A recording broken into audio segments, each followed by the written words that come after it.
દરિયાકાંઠે marine task ફોર્સનું mega coastal patrolling.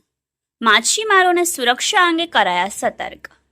ગુજરાતના દરિયાકાંઠાની સુરક્ષાને વધુ મજબૂત બનાવવા માટે મરીન ટાસ્ક ફોર્સ પીપાવાવ દ્વારા ઘોઘા તાલુકાના કુડા ગામથી નિષ્કલંક મહાદેવ કોડિયાક સુધી વિશેષ કોસ્ટલ પેટ્રોલિંગ હાથ ધરવામાં આવ્યું હતું.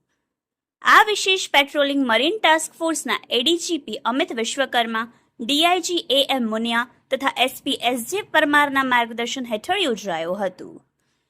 પીપાવાવ સેક્ટરના ડીવાયએસપી GV વસાવાના નેતૃત્વમાં અધિકારીઓ અને કમાન્ડોની ટીમે સમગ્ર દરિયાકાંઠે સઘન ચેકિંગ કર્યું હતું.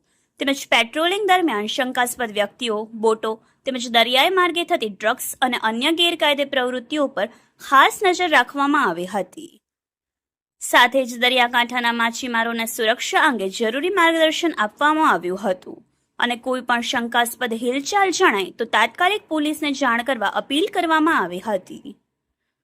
હાલની આંતરરાષ્ટ્રીય પરિસ્થિતિને ધ્યાનમાં રાખીને યુદ્ધ દરમિયાન દરિયામાં તણાઈ આવેલા જહાજોના અવશેષો, મિસાઇલ અથવા અન્ય વિસ્ફોટક સામગ્રી દરિયા કિનારે આવી શકે તેવી શક્યતા અંગે પણ લોકોને જાગૃત કરવામાં આવ્યા હતા.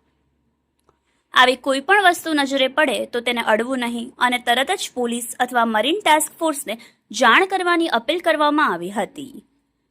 મરીન ટાસ્ક ફોર્સનું આ કોસ્ટલ પેટ્રોલિંગ દરિયાકાંઠાની સુરક્ષા વધુ મજબૂત બનાવવા તેમજ લોકોમાં જાગૃતિ લાવવાના હેતુથી મહત્વપૂર્ણ સાબિત થયું છે.